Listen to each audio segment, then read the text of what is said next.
Buenas tardes, en este video vamos a analizar cuál es el esquema general de la prueba de hipótesis. Para ello nosotros tenemos unos ciertos pasos para probar nuestra hipótesis, en los cuales son 3 pasos. El primero de ellos es el planteo del problema, es decir, es el origen de nuestra investigación, es el para qué hago esto, con qué fin hago esto, cuál es la justificación para encarar este problema. Ese es el primer paso. Una vez definido eso, podemos entrar al segundo, que es marco teórico. El marco teórico son los conocimientos sobre los que se basa nuestra investigación. Son los fundamentos que nosotros tenemos para resolver los problemas. Las teorías, las leyes, los cálculos, las deducciones, las inferencias, etc. Y es responder a la pregunta ¿en qué me baso para adoptar este procedimiento? Y el tercer paso para probar nuestra hipótesis es elaborar un plan de investigación. Es decir, ¿qué es lo que se hará para resolver el problema? ¿Qué planificación de actividades tengo que realizar para resolverlo? Bien, ahora en este ejemplo que le planteamos, vamos a establecer los 3 pasos. Para el caso de planteamiento del problema, vamos a utilizar el siguiente ejemplo. Necesito demostrar que el índice NPS, Net Promoter Score, que mide la intención de recomendar un producto o servicio, sirve también para medir la satisfacción del cliente. Ese es el problema, el planteamiento del problema. Como marco teórico, ¿qué contamos nosotros? Contendrá información crucial sobre cómo se calculan y cómo se consiguen los datos para elaborar el NPS y los distintos índices de satisfacción para comparar uno con el otro. Ahí queda establecido el marco teórico del problema. ¿Y cómo voy a elaborar el plan de investigación? Este plan de investigación reviste varios pasos que veremos más adelante. Para nuestro ejemplo, elaborar un plan de investigación va a constar de 3 partes. Primero, definir qué objetivo persigo yo con este plan de investigación. En este ejemplo, el objetivo es determinar si el NPS puede usarse como índice de satisfacción del cliente. Ese es el objetivo, es el primer paso de nuestro plan de investigación. El segundo paso va a ser el planteamiento de hipótesis. Vamos a utilizar como hipótesis nula que el promedio de los NPS sea igual al promedio del índice de satisfacción del cliente.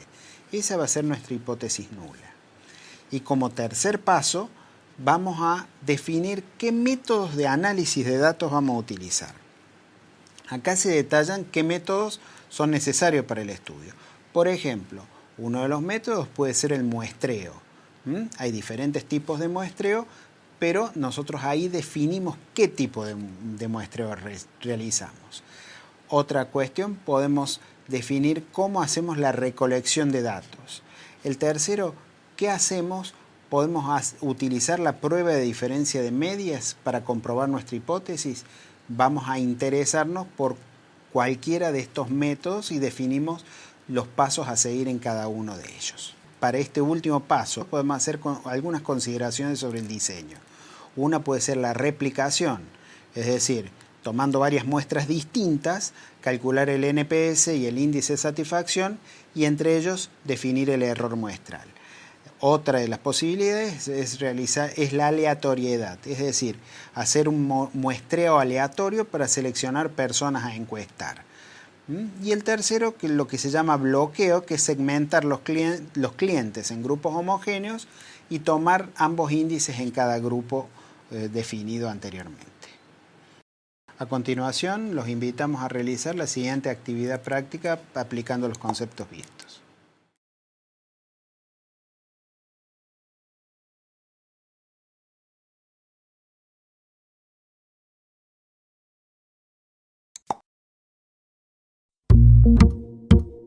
En la actividad se señalan los distintos pasos para un contraste de hipótesis de acuerdo a la metodología de investigación. En esta teleclase vimos un enfoque más amplio. Para la actividad, concéntrate en asociar los distintos pasos del ejemplo a cada enunciado teórico.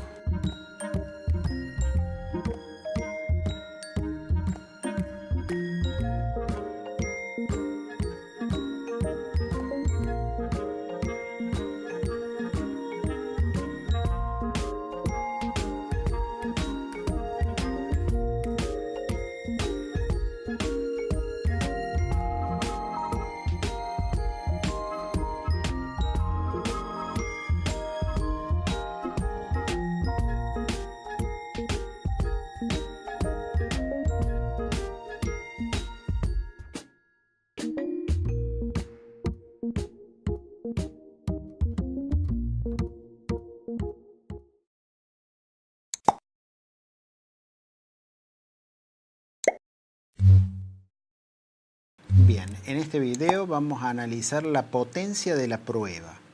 Es decir, recién estuvimos viendo prueba de hipótesis y definiremos nuevamente hipótesis para que quede bien claro qué es lo que estamos buscando con potencia de una prueba. Una hipótesis es una suposición teórica que se acepta provisoriamente para explicar ciertos hechos. Después vamos a comprobar si esto es cierto o no. Vamos a definir con el coeficiente alfa a la probabilidad de cometer un error tipo 1 en nuestra hipótesis. Y 1 menos alfa va a ser la probabilidad de no cometer ese error. Esta probabilidad de no cometer ese error lo vamos a llamar nivel de significación. Nosotros, cuanto más grande tengamos el nivel de significación, mayor va a ser la potencia de la prueba. Otra forma de aumentar la potencia es tal vez aumentar el tamaño de la muestra a considerar. Es decir, a mayor tamaño, más potencia va a tener nuestra prueba. O también disminuyendo la varianza poblacional. Es decir, que a medida que la varianza sea más chica, se concentre alrededor de la media más los valores, mejor o mayor va a ser la potencia de la prueba. Ustedes tienen en pantalla una resolución del ejemplo de Net Promoter Score, que implicaría repetir varias veces el experimento para aumentar la potencia de la prueba. En algunas situaciones esto no es posible. Podemos, en todo caso, reducir la varianza poblacional mediante bloqueo, es decir, separar la muestra en sectores homogéneos, similar a lo que hacemos en muestreo por conglomerados. En nuestro ejemplo, para calcular el NPS, la variante más potable, más posible para aumentar la potencia de la prueba sería encuestar a más personas. Ustedes analicen el gráfico de frecuencia que tienen a continuación y verán que la región de no rechazo es un 0,95% que está en la parte central. Y en los extremos tenemos la zona de rechazo o zonas críticas. Cuando hablamos de reducir la varianza, tenemos que concentrarnos más cerca de la media que está fijada en el gráfico. Ahora en su pantalla figura otro ejemplo y otra característica que hay que tener en cuenta cuando nosotros analizamos la potencia de una prueba. Es decir, siempre intentamos aumentar la potencia de la prueba, pero cuando a veces el valor de significación es muy alto, reducimos al máximo la probabilidad de error tipo 1 o alfa. Esto puede ocasionar a veces que el intervalo de confianza sea demasiado grande y las conclusiones no tengan mucho que ver con el valor científico o contundencia que nosotros buscamos. Por ejemplo, podemos asegurar que un 99,95% de confianza que el promedio de altura de la selección de básquet masculino se encuentra entre 1,70 y 2,20. ¿Nos brinda alguna información útil? Solamente el rango de valores, nada más. Distinto sería si decimos, podemos asegurar con un 95% de confianza que el promedio de la selección de básquet masculino se encuentra entre 2 metros y 2,03 metros. Es mucha la diferencia que hay entre un caso y el otro. Ahora podemos realizar la actividad simple para identificar correctamente los tipos de error que tenemos.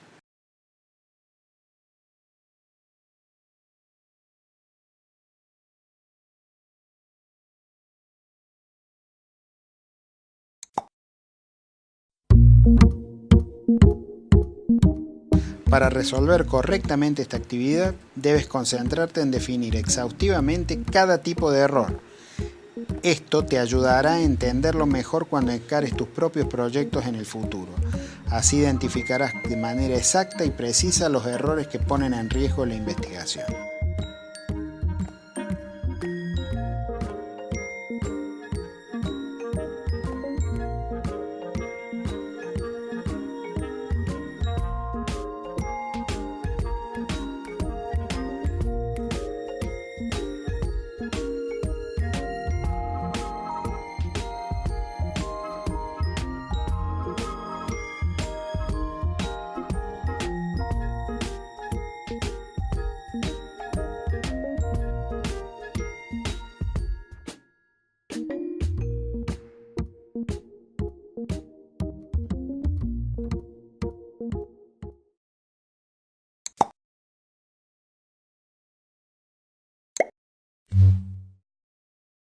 Bienvenidos. Vamos a ver en este bloque la prueba respecto de las medias.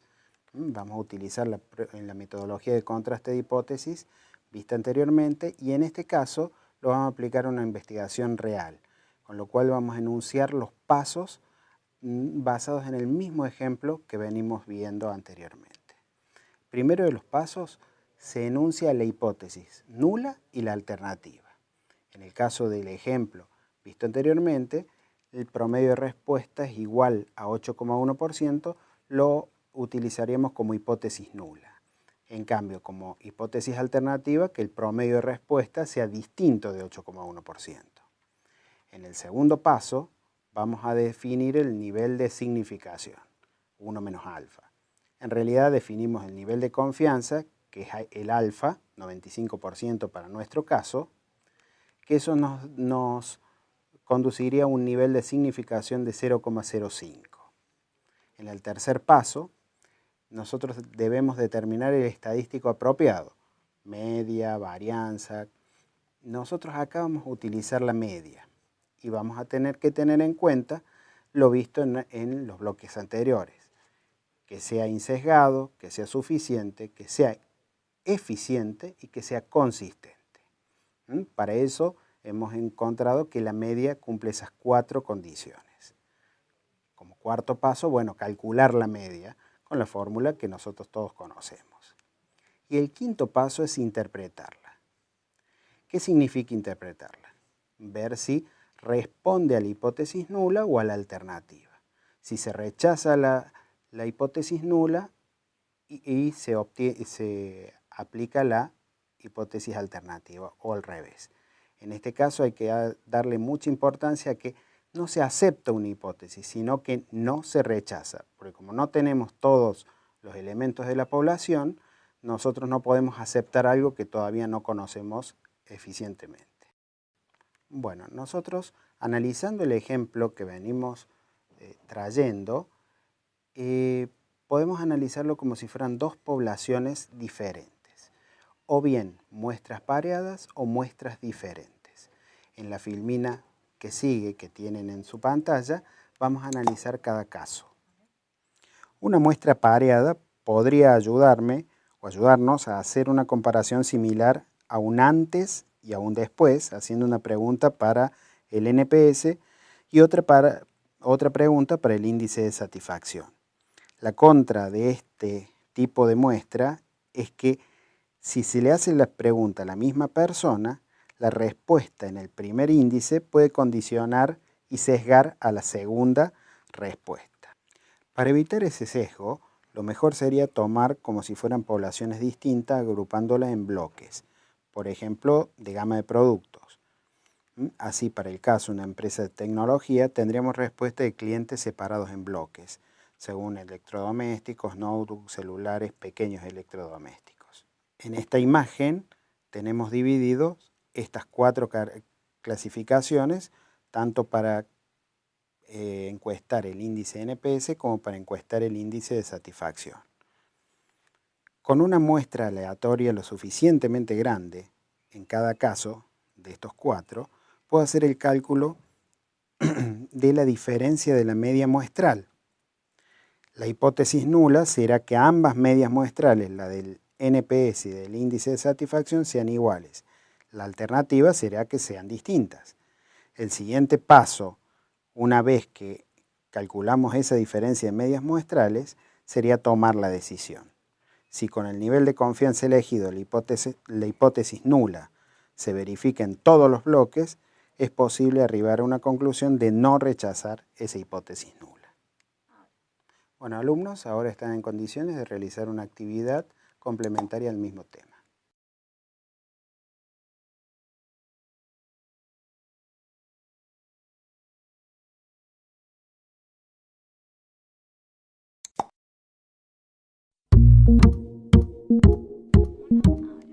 Organiza todas las pruebas de hipótesis respecto de las medias y repasa primero que nada si se realizan con Z o T.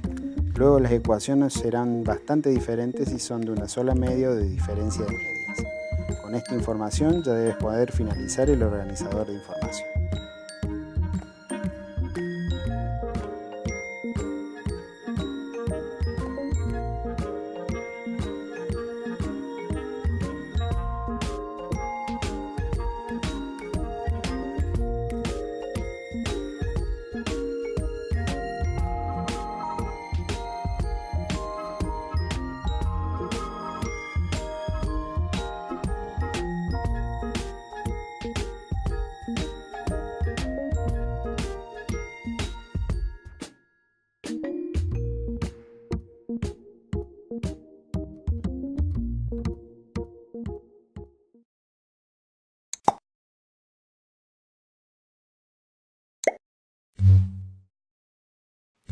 Hola, vamos a ver en este bloque la prueba de comparación de proporciones y para ello vamos a plantear un nuevo ejemplo.